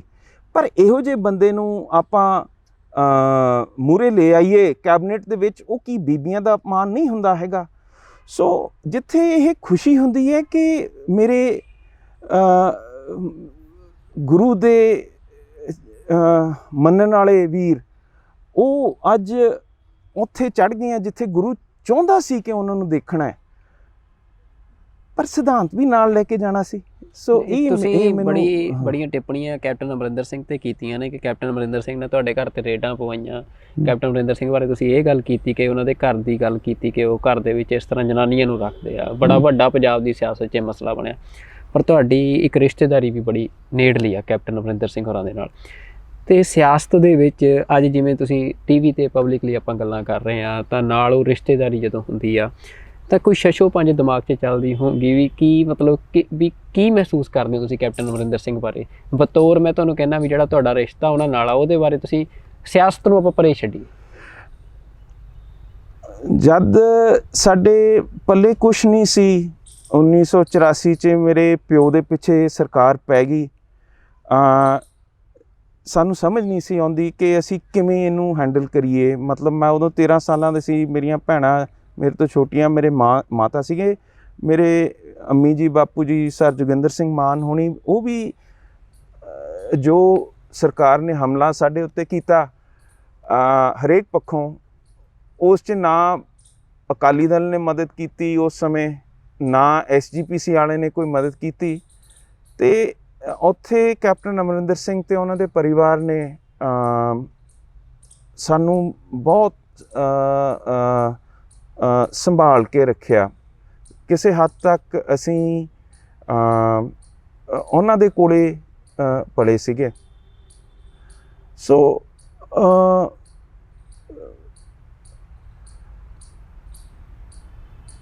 ਜੇ ਮੈਂ ਨਿੱਜੀ ਤੌਰ 'ਤੇ ਕਹਾਂ ਤਾਂ ਮੈਨੂੰ ਉਹਨਾਂ ਨੇ ਸਾਰਿਆਂ ਨੇ ਬਹੁਤ ਪਿਆਰ ਸਤਿਕਾਰ ਨਾਲ ਪਾਲਿਆ, ਜਿਸ ਕਰਕੇ ਮੇਰੇ ਦਿਮਾਗ 'ਚ ਇਹ ਗੱਲ ਸਮਝ ਨਹੀਂ ਆਉਂਦੀ ਕਿ ਜੇ ਤੁਸੀਂ ਕਾਂਗਰਸ ਦੇ ਹੋਗੇ ਤਾਂ ਸਾਡੇ ਘਰਾਂ 'ਤੇ ਰੇਡਾਂ ਕਿਉਂ ਪਾਉਣੀਆਂ, ਸਾਡੇ ਉੱਤੇ ਕੇਸ ਕਿਉਂ ਲਾਉਣੇ ਹੈ, ਉਹ ਵੀ ਜਿਹੜੇ ਹਰੇਕ ਰਫਾ ਦਫਾ ਹੋਇਆ। 81 ਕੇਸਾਂ 'ਚੋਂ ਪ੍ਰਧਾਨ ਸਾਹਿਬ ਨਿਕਲੇ ਹੈ। ਜੇ ਤੁਹਾਡੀ ਸੋਚ ਉੱਧਰ ਪ੍ਰਤੀ ਹੋ ਗਈ ਫਿਰ ਇਹ ਕਿਉਂ ਕਰਨਾ ਹੈ? ਸੋ ਤੁਸੀਂ ਠੀਕ ਸਮਝਦੇ ਹੋ, ਮੇਰੇ ਮਨ 'ਚ ਉਹਨਾਂ ਪ੍ਰਤੀ ਮੈਂ ਧੰਨਵਾਦੀ ਵੀ ਹਾਂ ਕਿ ਔਖੇ ਸਮੇਂ ਨਾਲ ਖੜ੍ਹੇ। ਪਰ ਮੈਨੂੰ ਸਮਝ ਵੀ ਨਹੀਂ ਆਉਂਦੀ ਕਿ ਤੁਸੀਂ ਕੌਮ ਦੀ ਗੱਲ ਛੱਡ ਕੇ ਅਕਾਲ ਤਖਤ 'ਤੇ ਸਹੁੰ ਚੱਕ ਕੇ, ਗੁਟਕਿਆਂ 'ਤੇ ਸਹੁੰ ਚੱਕ ਕੇ ਫਿਰ ਮੁੱਕਰ ਕਿਉਂ ਜਾਂਦੇ ਹੋ? ਇਹ ਮੇਰਾ ਖਿਆਲ ਜ਼ਿੰਦਗੀ ਦਾ ਇੱਕ ਇਹੋ ਜਿਹਾ ਸਵਾਲ ਜਾਂ ਮੌਕਾ ਹੈ ਜਿੱਥੇ ਕੋਈ ਸਹੀ ਆਨਸਰ ਹੈ ਨਹੀਂ ਗਾ ਹੁੰਦਾ। ਬਿਲਕੁਲ ਜੀ। ਤੇ ਜਿਹੜਾ ਇਮਾਨ ਸਿੰਘ ਜੀ ਹੁਣ ਅੱਗੇ ਦਾ ਫਿਊਚਰ ਦਾ ਰੋਡ ਮੈਪ ਆ ਪੋਲੀਟਿਕਸ ਦਾ, ਸ਼੍ਰੋਮਣੀ ਅਕਾਲੀ ਦਲ ਅੰਮ੍ਰਿਤਸਰ ਦੀ ਪੋਲੀਟਿਕਸ ਦਾ, ਉਹਦੇ 'ਚ ਇੱਕ ਸਵਾਲ ਇਹ ਆ ਰਿਹਾ ਕਿ ਸ਼੍ਰੋਮਣੀ ਅਕਾਲੀ ਦਲ ਦੀ ਮਾਨ ਸਾਹਿਬ ਤੋਂ ਜਿਹੜੀ ਅਗਲੀ ਲੈਗੇਸੀ ਆ ਪ੍ਰਧਾਨ ਦੀ, ਮਾਨ ਸਾਹਿਬ ਨੇ ਬੜਾ ਲੰਮਾ ਸਮਾਂ ਉਸ ਝੰਡੇ ਨੂੰ ਬੁਲੰਦ ਕਰੀ ਰੱਖਿਆ, ਅਤੇ ਉਸ ਤੋਂ ਬਾਅਦ ਇਹ ਸਵਾਲ ਖੜਾ ਹੋ ਰਿਹਾ ਕਿ ਜਿਵੇਂ ਆਮ ਬਾਦਲ ਪ੍ਰਕਾਸ਼ ਸਿੰਘ ਬਾਦਲ ਸੀ, ਉਹਨੇ ਸੁਖਬੀਰ ਸਿੰਘ ਬਾਦਲ ਲਿਆਂਦਾ, ਹੋਰ ਜਿਹੜੇ ਲੀਡਰ ਨੇ ਸਿਆਸੀ ਉਹ ਆਪਣੇ ਮੁੰਡਿਆਂ ਨੂੰ ਅਹੁਦੇ ਦੇ ਦਿੰਦੇ ਆ ਵੀ ਸਪੇਸ ਬਾਕੀਆਂ ਦੇ ਲਈ ਬੰਦ, ਵੀ ਉਹ ਤੁਸੀਂ ਵੀ ਸਿੱਖੀ ਦੇ ਵਿੱਚ ਇਹ ਕਿਹਾ ਜਾਂਦਾ ਕਿ ਸਿੱਖੀ 'ਚ ਸਪੇਸ ਖੁੱਲ੍ਹੀ ਆ। ਗੁਰੂ ਸਾਹਿਬ ਸੀ, ਉਹਨਾਂ ਨੇ ਗੁਰਤਾ ਗੱਦੀ ਜਿਹੜੀ ਆ, ਜਾਂ ਅੱਗੇ ਸਾਡੇ ਜਥੇਦਾਰ ਹੋਏ ਆ, ਉਹਨਾਂ ਨੇ ਅੱਗੇ ਜਥੇਦਾਰੀਆਂ ਜਿਹੜੀਆਂ ਆ ਉਹ ਕੈਪੇਬਿਲਿਟੀ ਦੇ ਮੁਤਾਬਕ ਦਿੱਤੀਆਂ ਨੇ, ਬੰਦੇ ਦੇ ਟੈਲੈਂਟ ਦੇ ਮੁਤਾਬਕ ਦਿੱਤੀਆਂ, ਉਹਦੀ ਉਹ ਇੱਕ ਪਰਖ 'ਚੋਂ ਲੰਘ ਕੇ ਉਹ ਹਾਸਲ ਕਰਦਾ। ਤਾਂ ਹੁਣ ਤੁਹਾਡੇ ਬਾਰੇ ਵੀ ਇਹ ਗੱਲ ਆ ਰਹੀ ਹੈ ਕਿ ਚਲੰਤ ਸਿਆਸਤ ਜਿਵੇਂ ਉਵੇਂ ਹੀ ਜਿਹੜੀ ਲੈਗੇਸੀ ਆ ਇੱਕ ਉਹ ਪਿਓ ਤੋਂ ਪੁੱਤ ਨੂੰ ਮਿਲ ਰਹੀ ਆ, ਤਾਂ ਇਹਦੇ ਬਾਰੇ ਤੁਸੀਂ ਕੀ ਕਹਿਣਾ ਚਾਹੁੰਦੇ ਹੋ? ਮੈਨੂੰ ਯਾਦ ਹੈ ਜਦ ਪ੍ਰਕਾਸ਼ ਸਿੰਘ ਬਾਦਲ ਨੂੰ ਖ਼ਤਮ ਕਰਤਾ ਸੀ ਕਿ ਟੋੜਾ ਸਾਹਿਬ ਨੇ ਗੱਲ ਫੈਲਾਤੀ ਕਿ ਅਮਰੀਕਾ ਤੋਂ ਵਾਪਸ ਨਹੀਂ ਆਉਂਦਾ ਕਿਉਂਕਿ ਉਹਨਾਂ ਦੇ ਮੈਡੀਕਲ ਇਸ਼ੂ ਸੀਗੇ। ਉਸ ਸਮੇਂ ਉਹ ਕਾਲ 'ਚ ਗੱਲ ਕਰ ਗਏ, ਅਤੇ ਉਹ ਕਾਲ 'ਚ ਗੱਲ ਕਰੇ ਦਾ ਉਹਨਾਂ ਦੇ ਅਕਾਲੀ ਦਲ ਦੇ ਵਿੱਚ ਦੋ ਪਾੜ ਹੋ ਗਏ ਸੀਗੇ। ਪਹਿਲੀ ਗੱਲ ਤਾਂ ਇਹ ਹੈ ਕਿ ਪ੍ਰਧਾਨ ਸਾਹਿਬ ਨੇ ਆਪਣੀ ਸਿਹਤ ਨੂੰ ਸੰਭਾਲ ਕੇ ਰੱਖਿਆ, ਉਹ ਹਜੇ ਵੀ ਪੰਥ ਦੀ ਸੇਵਾ 'ਚ ਲੱਗੇ ਹੋਏ ਹੈ। ਸੋ ਮੈਂ ਨਹੀਂ ਸਮਝਦਾ ਹੈਗਾ ਕਿ ਹਜੇ ਪ੍ਰਧਾਨ ਸਾਹਿਬ ਦੇ ਬਾਰੇ ਆਪਾਂ ਕਹਿ ਸਕਦੇ ਹਾਂ ਕਿ ਉਹ ਨਹੀਂ, ਉਹ ਤਾਂ ਮਹਾਰਾਜ ਪਰ ਇੱਕ ਇਹ ਹੁੰਦਾ ਲੈਗੇਸੀ, ਕੋਈ ਹੋਰ ਨੌਜਵਾਨ ਆਗੂ, ਕੋਈ ਨਵਾਂ ਆਗੂ ਪਾਰਟੀ ਦਾ ਨਜ਼ਰ ਨਹੀਂ ਆ ਰਿਹਾ। ਦੇਖੋ ਮੈਂ ਤੁਹਾਨੂੰ ਪਾਰਟੀ ਦੀਆਂ ਸਥਿਤੀਆਂ ਦੱਸੀਆਂ ਜਿਸ ਵਿੱਚੋਂ ਅਸੀਂ ਲੰਘੇ ਹਾਂ। ਹੁਣ ਜਿਹੜਾ ਵੀ ਤੁਸੀਂ ਆਗੂ ਲੈ ਲਓ, ਮੇਰਾ ਖਿਆਲ ਚੰਡੀਗੜ੍ਹ 'ਚ ਸ਼ਾਇਦ ਜਦ ਆਜ਼ਾਦ ਲੜੇ ਆ ਚੰਨੀ ਜੀ, ਉਦੋਂ ਵੀ ਇਹਨਾਂ ਨੇ ਪ੍ਰਧਾਨ ਸਾਹਿਬ ਦਾ ਰਿਸਪੈਕਟ ਕਰਕੇ ਉੱਥੇ ਨਾਲ ਇਹਨਾਂ ਨੇ ਨਾਂ ਲਿੱਤਾ ਹੈਗਾ। ਕੈਪਟਨ ਅਮਰਿੰਦਰ ਸਿੰਘ ਅਕਾਲ ਤਖਤ 'ਤੇ ਖੜ੍ਹ ਕੇ ਸੌਹਾਂ ਪ੍ਰਧਾਨ ਨਾਲ ਚੱਕ ਕੇ ਗਏ ਆ। ਬਰਨਾਲਾ ਸਾਹਿਬ, ਟੌੜਾ ਸਾਹਿਬ, ਆ ਜਿਹੜੇ ਬੈਂਸ ਬ੍ਰਦਰਸ ਹੈ ਇਹ ਵੀ ਪਾਰਟੀ ਦੇ ਵਿੱਚੋਂ ਗਏ ਹੈਗੇ ਆ। ਇਹ ਜਦ ਉਰੇ ਬਿਪਤਾ ਅਤੇ ਔਕੜਾਂ ਜ਼ਿਆਦੀਆਂ ਆ ਗਈਆਂ, ਬਹੁਤ ਸਾਰੇ ਝੜੇ ਆ, ਪਰ ਜਿਹੜਾ ਰਹਿ ਗਿਆ ਉਹਦੇ ਵਿੱਚ ਸਾਡੇ ਜਿਹੜੇ ਜਨਰਲ ਸਕੱਤਰ ਹੈ, ਜਿਹੜੇ ਸਾਡੇ ਜ਼ਿਲ੍ਹੇਦਾਰ ਹੈ, ਜ਼ਿਲ੍ਹਾ ਪ੍ਰਧਾਨ ਹੈ, ਉਹ ਇਹੋ ਜਿਹੀ ਚੀਜ਼ ਹੈ। ਅਤੇ ਤੁਸੀਂ ਕਦੀ ਸਾਡੇ ਜਥੇਦਾਰ ਦੇ ਘਰ ਜਾ ਕੇ ਦੇਖਿਓ, ਉਹਨੇ ਆਪਦਾ ਇਕੱਲਾ ਕਿੱਲਾ ਵੀ ਵੇਚਤਾ ਹੈ ਪੰਥ ਦੇ ਨਾਂ 'ਤੇ, ਪਰ ਉਹ ਪਾਰਟੀ ਅਤੇ ਸੋਚ 'ਤੇ ਮਜ਼ਬੂਤ ਹੈ। ਲੋਕੀ ਮੇਰੇ ਵਰਗੇ ਅੰਗਰੇਜ਼ੀ ਜਾਣਦੇ ਹੈ, ਥਿਊਰੀਆਂ ਜਾਣਦੇ ਹੈ, ਉਹਨੇ ਆਪਣੇ ਪਿੰਡੇ 'ਤੇ ਹੰਢਾ ਕੇ ਆਹ ਪਾਰਟੀ ਨੂੰ ਚੱਲਦਾ ਰੱਖਿਆ ਹੈਗਾ। ਇਹਦੇ ਉੱਤੇ ਜੇ ਆਪਾਂ ਸੋਚੀਏ ਕਿ ਕੌਣ ਪ੍ਰਧਾਨਗੀ ਕਰੂਗਾ, ਮੌਕੇ 'ਤੇ ਸਾਡਾ ਪ੍ਰਧਾਨ ਹੈਗਾ, ਸਾਡੇ ਜਨਰਲ ਸਕੱਤਰ ਹੈ, ਮੇਰੇ ਤੋਂ ਸੀਨੀਅਰ ਹੈ, ਸਾਡੇ ਮੀਤ ਪ੍ਰਧਾਨ ਸੀਗੇ, ਉਹ ਹੁਣ ਹੈ ਨਹੀਂ ਗੇ। ਇਸ 'ਤੇ ਕਲੇਮ ਹਰੇਕ ਦਾ ਹੈ। ਇਹ ਪਾਰਟੀ ਮੇਰੇ ਹਿਸਾਬ ਨਾਲ ਜੇ ਅੱਗੇ ਤੁਰਦੀ ਹੈ ਤਾਂ ਇਹ ਸੋਚ ਦੇ ਅਧੀਨ ਹੀ ਤੁਰੀ ਹੈ, ਅਤੇ ਉਹ ਸੋਚ ਨੂੰ ਜੇ ਮੁੱਖ ਰੱਖੀਏ ਤਾਂ ਮੇਰਾ ਖਿਆਲ ਪਾਰਟੀ ਦੀ ਬੱਚਤ ਹੈ। ਜੇ ਇਹ ਗੱਲ ਆ ਗਈ ਕਿ ਸਿਮਰਨਜੀਤ ਸਿੰਘ ਤੋਂ ਬਾਅਦ ਇਮਾਨ ਸਿੰਘ ਨੂੰ ਲਾ ਦਿਓ ਅਤੇ ਇਮਾਨ ਸਿੰਘ ਉਹਦੀ ਥਾਂ ਲੈ ਲਓ, ਮੇਰੇ ਹਿਸਾਬ ਨਾਲ ਤਾਂ ਇਹ ਬੇਮਤਲਬ ਜਿਹੀਆਂ ਗੱਲਾਂ ਹੈਗੀਆਂ। ਮੇਰੇ ਹਿਸਾਬ ਨਾਲ ਹਜੇ ਤਾਂ ਪਾਰਟੀ ਦਾ ਸਟਰਕਚਰ ਹੈਗਾ, ਚੱਲਦੀ ਹੈ, ਤੁਰਦੀ ਹੈ। ਕੱਲ੍ਹ ਨਹੀਂ ਪਤਾ ਕੀ ਹੋਣਾ ਹੈਗਾ, ਅਤੇ ਆਪਾਂ ਅੱਜ ਇਸ ਦੇ ਉੱਤੇ ਵਿਚਾਰ ਕਰੀਏ ਕਿ ਇਹਦੇ ਵਿੱਚ ਕਿਹੋ ਜਿਹਾ ਭਵਿੱਖ ਮੈਂ ਲੈਣਾ ਹੈਗਾ, ਜਦ ਹਜੇ ਅਸੀਂ ਜੰਗਲਾਂ 'ਚੋਂ ਨਿਕਲੇ ਨਹੀਂ, ਮਾਫ਼ ਕਰਨਾ। ਸੋ ਮੈਂ ਤੁਹਾਡੀ ਨਹੀਂ, ਤੁਸੀਂ ਸਿਆਣੀ ਗੱਲ ਕੀਤੀ ਹੈ, ਮੈਂ ਤੁਹਾਡੀ ਗੱਲ ਸਮਝਦਾ ਹੈ। ਲੋਕਾਂ ਨੂੰ ਇੱਧਰ ਨੂੰ ਧਿਆਨ ਜਾਂਦਾ ਹੈਗਾ, ਪਰ ਉਹ ਤਾਂ ਫਿਰ ਚੁੱਲ੍ਹਿਆਂ 'ਤੇ ਚਾਹ ਬੈਠ ਕੇ ਪੀਣ ਵਾਲੀ ਗੱਲ ਹੈ, ਫੀਲਡ ਵਾਲੀ ਗੱਲ ਹੈ ਨਹੀਂ ਗੀ। ਨਹੀਂ, ਬਿਲਕੁਲ। ਕਿਉਂਕਿ ਇਹ ਸਵਾਲ ਲੋਕਾਂ ਦੇ ਜਿਹੜੇ ਜ਼ਿਹਨ 'ਚ ਜਾਂ ਅਸੀਂ ਸੁਣਦੇ ਸਵਾਲ ਨੇ, ਉਹ ਅਸੀਂ ਤੁਹਾਨੂੰ ਸਵਾਲ ਕਰ ਰਹੇ ਹਾਂ। ਆਖਰੀ ਮੈਂ ਤੁਹਾਨੂੰ ਇੱਕ ਸਵਾਲ ਕਰਨਾ ਚਾਹੁੰਦਾ। ਇੰਟਰਵਿਊ ਜਿਹੜੀ ਆ ਉਹ ਕਾਫੀ ਸਮਾਂ ਵੀ ਹੋ ਗਿਆ, ਬਾਕੀ ਗੱਲਾਂ ਬਹੁਤ ਨੇ, ਕਿਸੇ ਹੋਰ ਇੰਟਰਵਿਊ ਦੇ ਵਿੱਚ ਤੁਹਾਡੇ ਨਾਲ ਕਰਾਂਗੇ। ਪਰ ਅੱਜ ਜਿਹੜਾ ਇੰਟਰਵਿਊ ਦੇ ਵਿੱਚ ਸੀ ਕਿ ਤੁਸੀਂ ਪਿਛਲੇ ਦਿਨੇ ਹੁਸੈਨੀਵਾਲਾ ਬਾਰਡਰ 'ਤੇ ਗਏ ਹੋ, ਤੁਸੀਂ ਉੱਥੇ ਪ੍ਰੋਗਰਾਮ ਕੀਤਾ, ਲਗਾਤਾਰ ਮਾਨ ਸਾਹਿਬ ਇਹ ਗੱਲ ਕਰਦੇ ਰਹੇ ਨੇ। ਉਹ ਵੀ ਸਮਾਂ ਯਾਦ ਆ ਜਦੋਂ ਇੱਕ ਵਾਰ ਮਾਨ ਸਾਹਿਬ MP ਸੀ ਅਤੇ ਭਾਰਤ ਦੀ ਸਰਕਾਰ ਨੇ ਲਾਂਘਾ ਬੰਦ ਕਰਤਾ ਕਿ ਨਹੀਂ ਦਰਸ਼ਨਾਂ ਨੂੰ ਜਾਣ ਦੇਣਾ ਸੰਗਤ ਨੂੰ, ਅਤੇ ਮਾਨ ਸਾਹਿਬ ਸਿਰ 'ਤੇ ਟੈਚੀ ਰੱਖ ਕੇ 'ਤੇ ਜਾਂਦੇ ਆ। ਇੱਕ ਬਹੁਤ ਵੱਡਾ ਸਿੰਬੋਲੀਕਲ ਪ੍ਰੋਟੈਸਟ ਸੀ ਸਿੱਖਾਂ ਵੱਲੋਂ ਕਿ ਉਹ ਇਹਨਾਂ ਹੱਦਾਂ ਨੂੰ ਨਹੀਂ ਮੰਨਦੇ ਜਿਹੜੀਆਂ ਹੱਦਾਂ ਸਿੱਖਾਂ ਨੂੰ ਆਪਣੇ ਗੁਰੂ ਦੇ ਦਰ ਤੋਂ ਤੋੜ ਰਹੀਆਂ ਹੋਣ। ਹੁਣ ਪਾਕਿਸਤਾਨ ਦੀ ਸਰਕਾਰ ਨੇ ਇੱਕ ਵੱਡਾ ਕਦਮ ਚੁੱਕਿਆ ਅਤੇ ਕਰਤਾਰਪੁਰ ਸਾਹਿਬ ਦਾ ਲਾਂਘਾ ਖੋਲ੍ਹਿਆ। ਅਰਬਾਂ ਰੁਪਇਆ ਉੱਥੇ ਉਹਨਾਂ ਨੇ ਇਨਵੈਸਟ ਕੀਤਾ, ਸਿੱਖ ਸੰਗਤਾਂ ਦੀਆਂ ਸਹੂਲਤਾਂ ਲਈ ਪ੍ਰਬੰਧ ਕੀਤੇ। ਕਰੋਨਾ ਵਾਇਰਸ ਆਉਂਦਾ ਆ ਅਤੇ ਕਰੋਨਾ ਵਾਇਰਸ ਤੋਂ ਬਾਅਦ ਉਹ ਬੰਦ ਕਰ ਦਿੱਤਾ ਜਾਂਦਾ ਅਤੇ ਲਗਾਤਾਰ ਕਰਤਾਰਪੁਰ ਦਾ ਲਾਂਘਾ ਬੰਦ ਆ। ਪਾਕਿਸਤਾਨ ਦੀ ਸਰਕਾਰ ਵਾਰ-ਵਾਰ ਕਹਿ ਰਹੀ ਆ, ਸਿੱਖ ਵਾਰ-ਵਾਰ ਕਹਿ ਰਹੇ ਨੇ ਕਿ ਲਾਂਘਾ ਖੋਲ੍ਹਿਆ ਜਾਵੇ। ਪੰਜਾਬ ਦੀ ਸਰਕਾਰ ਵੀ ਕਹਿ ਰਹੀ ਆ, ਪਰ ਕੇਂਦਰ ਦੀ ਸਰਕਾਰ ਕਿਸੇ ਦੀ ਗੱਲ ਸੁਣਨ ਨੂੰ ਤਿਆਰ ਨਹੀਂ। ਤੁਸੀਂ ਗੱਲ ਕਰ ਰਹੇ ਹੋ ਵਪਾਰ ਖਿਲਾਉਣ ਦੀ, ਇੱਥੇ ਦਾ ਜਿਹੜਾ ਸ਼ਰਧਾ ਦਾ ਦਰ ਆ, ਗੁਰੂ ਨਾਨਕ ਪਾਤਸ਼ਾਹ ਦਾ ਦਰ ਆ, ਸਰਕਾਰ ਉਹਨੂੰ ਨਹੀਂ ਖੋਲ੍ਹ ਰਹੀ। ਅਤੇ ਤੁਹਾਨੂੰ ਕੀ ਲੱਗ ਰਿਹਾ ਵੀ ਕੀ ਅੱਗੇ ਭਵਿੱਖ ਆ ਵੀ ਜਿਹੜਾ ਇਹ ਲਾਂਘੇ ਖੁੱਲ੍ਹਣ ਦਾ, ਜਾਂ ਤੁਹਾਡੀ ਜਿਹੜੀ ਇਹ ਤੁਸੀਂ ਕਰ ਰਹੇ ਹੋ, ਮਤਲਬ ਇਹਦੇ ਬਾਰੇ ਤੁਸੀਂ ਕੀ ਸੋਚਦੇ ਹੋ? ਇਹ ਲਾਂਘਾ ਬਿਲਕੁਲ ਖੁੱਲ੍ਹਣਾ ਚਾਹੀਦਾ। ਇਹ ਲਾਂਘੇ ਦੀ ਲੋੜ ਇਸ ਕਰਕੇ ਹੈ ਕਿਉਂਕਿ ਪੰਜਾਬ ਦੀ ਆਰਥਿਕਤਾ, ਸੱਭਿਆਚਾਰ, ਬੋਲੀ ਇਹਦੇ ਨਾਲ ਜੁੜੀ ਹੋਈ ਹੈ। ਅਸੀਂ ਅਮਨ ਅਤੇ ਸ਼ਾਂਤ ਚਾਹੁੰਦੇ ਹਾਂ। ਜੇ ਵਪਾਰ ਉਰਿਓਂ ਖੁੱਲ੍ਹਦਾ ਹੈ, ਇਕੱਲੇ ਪੰਜਾਬ ਦਾ ਨਹੀਂ, ਪੂਰੇ ਇਸ ਦੇਸ਼ ਦਾ 1% GDP 'ਚ ਫਾਇਦਾ ਹੋ ਸਕਦਾ ਹੈਗਾ। ਇਹ ਦੇਸ਼ ਬਹੁਤ ਸ਼ਾਰਟ ਸਾਈਟਡ ਵਿਊ ਲੈ ਰਿਹਾ, ਉਹਦੇ ਬਾਰੇ ਵੀ ਮੈਂ ਤੁਹਾਨੂੰ ਦੱਸੂੰ। ਜਿਹੜਾ ਇਹਨਾਂ ਨੇ GATT ਅਤੇ WTO ਸਾਈਨ ਕਰਕੇ ਆਵਾਜਾਈ ਖੋਲ੍ਹਣ ਦਾ ਇਹਨਾਂ ਨੇ ਮੋਸਟ ਫੇਵਰਡ ਨੇਸ਼ਨ ਦੇਣ ਦਾ ਫੈਸਲਾ ਕੀਤਾ ਸੀ, ਉਹ ਸਹੀ ਹੈ। ਛੋਟੀ ਜਿਹੀ ਗੱਲ ਹੈ। ਅਸੀਂ ਹੁਣ ਨਾਭੇ ਦੇ ਨੇੜੇ ਬੈਠੇ ਹਾਂ, ਇੱਥੇ ਸਾਡੇ ਰੀਪਰ ਮਿਸਤਰੀ ਬਣਾਉਂਦੇ ਆ। ਨਾਭਾ ਕੰਬਾਈਨਾਂ ਦਾ, ਟਰੈਕਟਰਾਂ ਦਾ ਬਹੁਤ ਵੱਡਾ ਇੱਕ ਸੈਂਟਰ ਬਣ ਗਿਆ ਹੈਗਾ। ਇੱਥੇ 18-20 ਲੱਖ ਦੀ ਮਿਲ ਜਾਂਦੀ ਹੈ, ਉੱਥੇ ਸੈਕਿੰਡ ਹੈਂਡ ਕੰਬਾਈਨ ਕੋਈ 50 ਲੱਖ ਦੀ ਉਹ ਲੈਂਦੇ ਆ, ਨਿਊ ਹਾਲੈਂਡ ਦੀ। ਅੱਜ ਜੇ ਭੇਜਣੀ ਹੋਏ ਉਰਿਓਂ ਸਾਧਨ ਕੋਈ ਵੀ ਭੇਜਣਾ ਹੋਏ, ਚਾਹੇ ਜਿੰਸ ਹੋਏ ਚਾਹੇ ਕੁਛ ਹੋਏ, ਇੱਥੋਂ ਲੱਦੋਗੇ। ਚਾਹੇ ਤੁਸੀਂ ਆਪਦੀ ਬਾਸਮਤੀ ਕੁਛ ਵੀ ਤੁਸੀਂ ਭੇਜਣਾ ਹੈ, ਇੱਥੋਂ ਲੱਦ ਕੇ ਗੁਜਰਾਤ ਭੇਜੋਗੇ। ਗੁਜਰਾਤ ਉੱਥੇ ਜਿੰਨੀ ਦੇਰ ਸਾਰਾ ਸਮਾਨ ਇਕੱਠਾ ਨਹੀਂ ਹੁੰਦਾ, ਉਹ ਗੋਦਾਮ 'ਚ ਬੈਠੂਗੀ, ਗੁਜਰਾਤੀ ਉਸ ਤੋਂ ਪੈਸਾ ਕਮਾਊਗਾ। ਗੁਜਰਾਤੀ ਲੇਬਰ ਚੱਕ ਕੇ ਉਹਨੂੰ ਕਿਸ਼ਤੀ 'ਤੇ ਪਾਊਗੀ, ਉੱਥੇ ਪੈਸਾ ਉਹਨਾਂ ਨੇ ਬਣਾਉਣਾ ਹੈ। ਕਿਸ਼ਤੀਆਂ ਉਹਨਾਂ ਦੀਆਂ ਹੈ, ਗੁਜਰਾਤੀ ਨੇ ਕਿਸ਼ਤੀ ਦੇ ਪੈਸੇ ਲੈਣੇ ਆ। ਦੁਬਈ ਲੈ ਕੇ ਜਾਣੀ ਹੈ, ਦੁਬਈ 'ਚ ਜਾ ਕੇ ਲੈ ਲਹਾਈ ਕਰਕੇ ਉੱਥੇ ਗੋਦਾਨਾਂ 'ਚ ਰੱਖਣਾ, ਉਹ ਵੀ ਗੁਜਰਾਤੀ ਦਾ। ਉੱਥੋਂ ਚੱਕ ਕੇ ਇਹਨਾਂ ਨੇ ਹੋਰ ਕਿਸ਼ਤੀ 'ਚ ਪਾ ਕੇ ਕਰਾਚੀ ਭੇਜਣਾ। ਸਾਡਾ ਸਿੰਧੀ ਵੀਰ ਉੱਥੋਂ ਚੱਕ ਕੇ ਫੇਰ ਪੰਜਾਬ ਤਾਈਂ ਪਹੁੰਚਾਊਗਾ, ਅਤੇ ਉੱਥੇ ਜਾ ਕੇ ਸਾਰਾ ਪੈਸਾ ਇਕੱਠਾ ਹੋਣਾ ਹੈਗਾ ਹੋਰਾਂ ਨੂੰ। ਤਾਂ ਇੱਥੇ ਜੇ ਅਸੀਂ 200 ਕਿਲੋਮੀਟਰ ਜਾ ਕੇ ਟਰੱਕ 'ਤੇ ਉੱਧਰ ਕੰਬਾਈਨ ਵੇਚ ਆਈਏ ਤਾਂ ਉਹਨਾਂ ਨੂੰ ਵੀ ਫਾਇਦਾ, ਸਾਨੂੰ ਵੀ ਫਾਇਦਾ।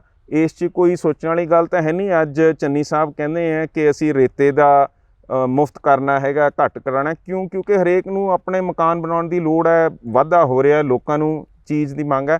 ਫਿਰ ਮੈਂ ਪੁੱਛਦਾ ਚੰਨੀ ਸਾਹਿਬ, ਜੇ ਤੁਸੀਂ ਰੇਤੇ ਦਾ ਰੇਟ ਥੱਲੇ ਕਰਦੇ ਹੋ ਤਾਂ ਬਲੋਚਿਸਤਾਨ ਤੋਂ ਜਿਹੜੀ ਜਿਪਸਮ ਹੈ, ਜਿਹੜਾ ਉੱਥੇ ਦਾ ਸੀਮੈਂਟ ਹੈ, ਉਹਦੀ ਕੁਆਲਿਟੀ ਵੀ ਜ਼ਿਆਦਾ ਵਧੀਆ ਹੈ। ਉੱਥੋਂ ਬਣਿਆ ਹੋਇਆ ਜਦ ਚੱਲਦਾ ਸੀਗਾ, ਉਰੇ ਸੀਮੈਂਟ ਦਾ ਕੱਟਾ 250 ਰੁਪਏ ਦਾ ਹੁੰਦਾ ਸੀ, ਅੱਜ 400-450 ਰੁਪਏ ਦਾ ਹੋਇਆ। ਫਿਰ ਉਹ ਲਾਂਘਾ ਕਿਉਂ ਨਾ ਖੁੱਲ੍ਹਣਾ ਚਾਹੇ। ਪਾਕਿਸਤਾਨ ਨੂੰ ਫਾਇਦਾ ਨਹੀਂ ਹੁੰਦਾ, ਸਾਨੂੰ ਫਾਇਦਾ ਨਹੀਂ ਹੁੰਦਾ। ਦੂਜੀ ਗੱਲ, ਜਿੱਥੇ ਕੰਮ ਆਪਸ 'ਚ ਵਪਾਰ ਦੇ ਰਿਲੇਸ਼ਨ ਬਣ ਜਾਂਦੇ ਹੈ, ਉੱਥੇ ਇੱਕ ਇਹੋ ਜਿਹੀ ਸਥਿਤੀ ਬਣ ਜਾਂਦੀ ਹੈ ਕਿ ਅਗਲਾ ਤੋੜਨਾ ਨਹੀਂ ਚਾਹੁੰਦਾ। ਤੁਸੀਂ ਹੁਣ ਟੈਕਟੀਕਲ ਨਿਊਕਲੀਅਰ ਵੈਪਨਸ ਪਾਕਿਸਤਾਨ ਨੇ ਡਿਵੈਲਪ ਕੀਤੇ ਹੋਏ ਆ, ਕਿੱਥੇ ਸੁੱਟਣਗੇ? ਪੰਜਾਬ 'ਚ ਹੀ ਸੁੱਟਣਗੇ, ਸਾਡੇ ਉੱਤੇ ਹੀ ਆਉਣਗੇ ਉਹ। ਤੁਸੀਂ ਆਏ ਇਲੈਕਸ਼ਨ ਤੋਂ ਪਹਿਲਾਂ ਜਿਹੜੀ ਸੈਂਟਰਧਾਰੀਆਂ ਸੋਚ ਵਾਲੀਆਂ, ਉਹਨਾਂ ਨੇ ਮੁਸਲਮਾਨਾਂ ਨਾਲ ਕੋਈ ਨਾ ਕੋਈ ਪੰਗਾ ਹੀ ਲੈਣਾ, ਚਾਹੇ ਧਾਰਾ 370 ਨੂੰ ਤੋੜਨਾ ਹੈ, ਚਾਹੇ ਗੋਧਰਾ ਇਹਨਾਂ ਨੇ ਕਰਾਤਾ, ਚਾਹੇ ਇਹਨਾਂ ਨੇ ਸਰਜੀਕਲ ਸਟ੍ਰਾਈਕ ਕਰਾਤੀ। ਉਹਨਾਂ ਨੇ ਮੁਸਲਮਾਨਾਂ ਨੂੰ ਮਾੜਾ ਦਿਖਾਣਾ ਹੀ ਦਿਖਾਣਾ, ਠੀਕ ਹੈ ਨਾ ਜੀ। ਉਹਦਾ ਨਤੀਜਾ ਹੈ ਕਿ ਇਹ ਪਾਕਿਸਤਾਨ ਨੂੰ ਭਿੜਨ ਨੂੰ ਫਰਦੇ ਆ। ਕੀ ਕਹਿੰਦੇ ਆ, ਯੋਗੀ ਵਰਗਾ। ਹੁਣ ਉਰੇ ਨਵਾਬ ਸ਼ੇਰ ਖਾਨ ਜਿਹਨੇ ਹਾਂ ਦਾ ਨਾਮ ਮਾਰਿਆ, ਉਹਨਾਂ ਦੇ ਮਲੇਰਕੋਟਲਾ ਅਸੀਂ ਡਿਸਟ੍ਰਿਕਟ ਬਣਾ ਦਿਆ। ਇਹਦਾ ਕੀ ਮਤਲਬ ਹੁੰਦਾ ਕਿ ਇਹ ਓਬਜੈਕਸ਼ਨ ਕਰੇ? ਇਹਨਾਂ ਨੇ ਘੱਟ ਗਿਣਤੀਆਂ ਨੂੰ ਟਾਰਗੇਟ ਕਰਕੇ ਆਪਣੀ ਵੋਟ ਬੈਂਕ ਕਰਨੀ ਹੈ। ਇੰਦਰਾ ਗਾਂਧੀ ਨੇ ਵੀ ਇਹੀ ਕੀਤੀ ਸੀ। ਰਾਜੀਵ ਗਾਂਧੀ ਨੂੰ ਸਭ ਤੋਂ ਵੱਡੀ ਬਹੁਮਤ ਉਦੋਂ ਮਿਲੀ ਸੀ ਜਦ ਅਡਵਾਨੀ ਵਾਜਪਾਈ ਨੇ ਇੰਦਰਾ ਨੂੰ ਮਾਂ ਦੁਰਗਾ ਦਾ ਖਿਤਾਬ ਦਿੱਤਾ ਸੀਗਾ, ਅਤੇ ਇਹਨਾਂ ਨੇ ਸਿੱਖਾਂ ਦੇ ਬਰਖਲਾਫ ਸਾਰੇ ਕਿਤੇ ਕਾਰਵਾਈ ਕੀਤੀ ਸੀ। ਚਿਟੀ ਸਿੰਘਪੁਰਾ ਹੁਣ ਅਡਵਾਨੀ ਹੋਣਾ ਨੇ ਕਰਾਈ ਆ, ਹੋਂਦ ਚਿੱਲੜ 'ਚ ਪੂਰਾ ਪਿੰਡ ਹੀ ਉਜਾੜਤਾ, ਦਿੱਲੀ 'ਚ ਮਰਵਾਤਾ। ਸੋ ਇਹ ਜਿਹੜੀ ਮੈਜੋਰਿਟੇਰੀਅਨ ਵਿਊ ਐਂਟੀ ਮੁਸਲਿਮ ਹੈ, ਜਿਹਦੇ ਕਰਕੇ ਪੰਜਾਬ ਨੂੰ ਸਭ ਤੋਂ ਜ਼ਿਆਦਾ ਨੁਕਸਾਨ ਹੁੰਦਾ ਹੈ। ਸਾਡਾ ਤਾਂ ਹਿਸਟੋਰਿਕ ਟਰੇਡਿੰਗ ਉਹ ਸਿਲਕ ਰੂਟ ਦੇ ਨਾਲ ਹੈ। ਅੰਮ੍ਰਿਤਸਰ ਲਾਹੌਰ ਇੱਕ ਹੁੰਦੇ ਸੀਗੇ, ਇੱਥੋਂ ਸਾਰਾ ਸਮਾਨ ਜਾਂਦਾ ਸੀਗਾ। ਸਾਡੇ ਮਾਰਕੀਟ ਉੱਧਰ ਦੇ ਹੈਗੇ ਆ। ਅੱਜ ਤਾਂ ਜਿਹੜਾ ਬੰਦਾ ਜੰਮਦਾ, ਜਿਹਦੇ 2 ਟਰੱਕ ਆ, ਉਹਦਾ ਤਾਂ ਦਿਮਾਗ ਐ ਸੋਚ ਹੀ ਨਹੀਂ ਸਕਦਾ ਕਿ ਮੈਂ ਲਹਿੰਦੇ ਨੂੰ ਆਪਣਾ ਟਰੱਕ ਚਲਾਵਾਂ। ਉਹ ਤਾਂ ਚੜ੍ਹਦੇ ਨੂੰ ਹੀ ਜਾਂਦੇ ਹੈਗੇ, ਅਸਾਮ ਬੰਗਾਲ ਇੱਧਰ ਉੱਧਰ ਨੂੰ ਹੀ ਜਾਂਦੇ ਹੈਗੇ ਆ। ਪਰ ਇਹ ਤਾਂ ਐਂ ਜਿਵੇਂ ਅਧਰੰਗ ਹੋਇਆ। ਤੁਸੀਂ ਆਪਣਾ ਇੱਕ ਹੱਥ ਵਰਤਣਾ ਹੀ ਨਹੀਂ, ਅਤੇ ਤੁਸੀਂ ਕਹਿੰਦੇ ਹੋ ਕਿ ਅਸੀਂ ਭਾਰਤ ਮਾਤਾ ਦੀ ਜੈ ਕਹਾਉਣੀ ਹੈ। ਭਰਾਵਾ, ਸਾਨੂੰ ਤਾਂ ਤੁਸੀਂ ਵੱਢ ਕੇ ਰੱਖਤਾ।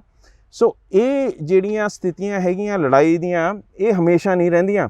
ਅਮਰੀਕਾ ਨੇ ਕੈਨੇਡਾ ਨਾਲ ਜੰਗ ਲੜੇ, ਉਹਨਾਂ ਨੇ ਅੰਗਰੇਜ਼ਾਂ ਨੂੰ ਨਹੀਂ ਮੰਨਿਆ। ਕੈਨੇਡਾ ਨੇ ਉੱਧਰ ਵਾਲੇ ਵਾਸੀ ਅੰਗਰੇਜ਼ਾਂ ਨੂੰ ਮਾਰਦੇ ਸੀਗੇ, ਉਹਨਾਂ ਨੇ ਲੜਾਈਆਂ ਲੜ ਕੇ ਇੱਕ ਦੂਜੇ 'ਤੇ ਵਾਰ ਕੀਤੇ।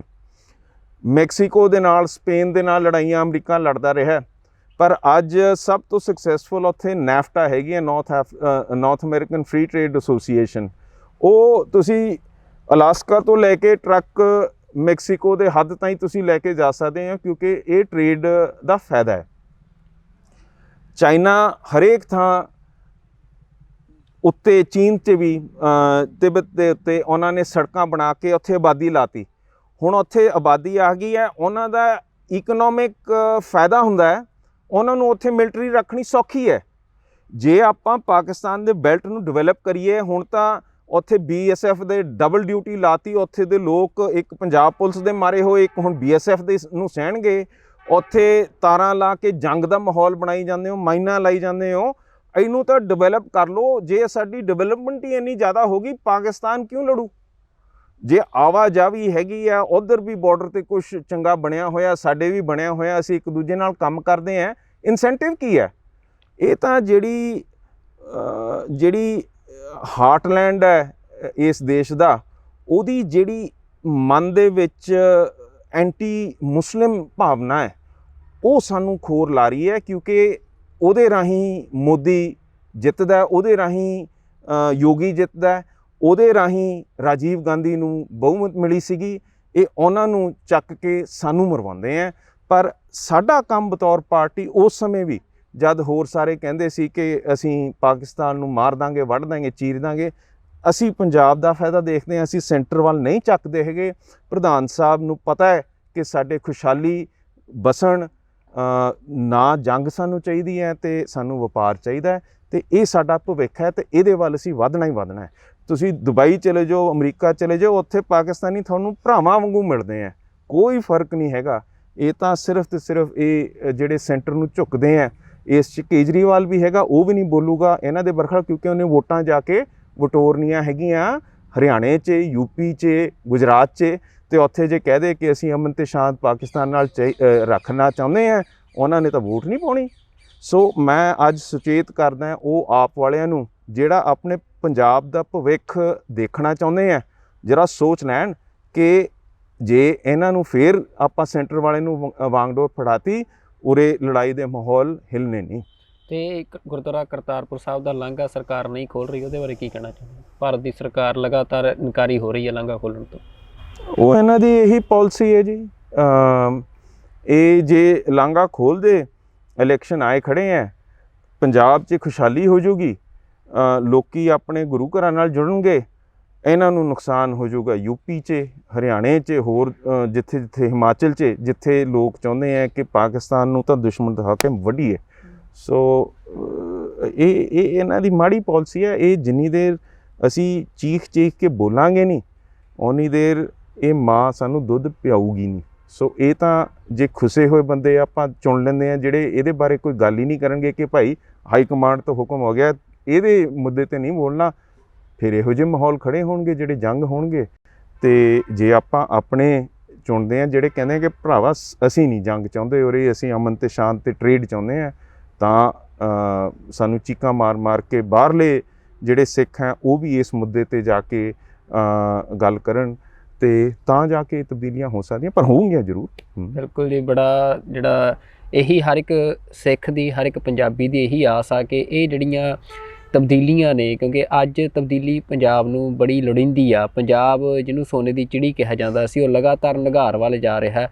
ਹਰ ਇੱਕ ਪੱਧਰ 'ਤੇ ਪੰਜਾਬ ਦਾ, ਜਿਹਨੂੰ ਆਪਾਂ ਕਹਿ ਸਕਦੇ ਹਾਂ ਕਿ ਜੈਨੋਸਾਈਡ ਦੀ ਡੈਫੀਨੇਸ਼ਨ ਆ ਜਿਹੜੀ, ਉਹ ਪੂਰੀ ਤਰ੍ਹਾਂ ਪੰਜਾਬ ਦੇ ਵਿੱਚ ਤੇ ਖਾਸ ਕਰਕੇ ਸਿੱਖਾਂ ਦੇ ਉੱਤੇ ਲਾਗੂ ਹੋ ਰਹੀ ਆ।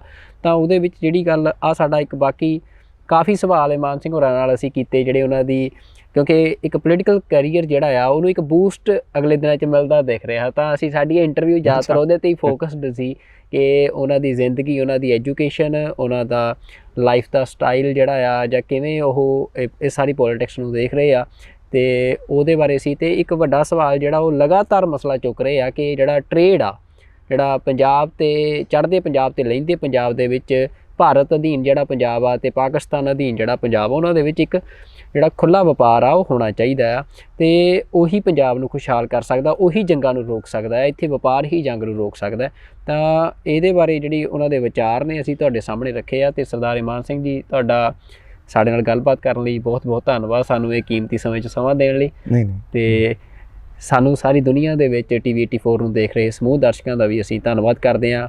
ਅਗਲੇ ਪ੍ਰੋਗਰਾਮ ਦੇ ਵਿੱਚ ਕਿਸੇ ਹੋਰ ਮਹਿਮਾਨ ਦੇ ਨਾਲ ਤੁਹਾਡੇ ਸਾਹਮਣੇ ਪੇਸ਼ ਹੋਵਾਂਗੇ। ਉਦੋਂ ਤੱਕ ਰੱਬ ਰਾਖਾ। ਵਾਹਿਗੁਰੂ ਜੀ ਕਾ ਖਾਲਸਾ, ਵਾਹਿਗੁਰੂ ਜੀ ਕੀ ਫਤਿਹ।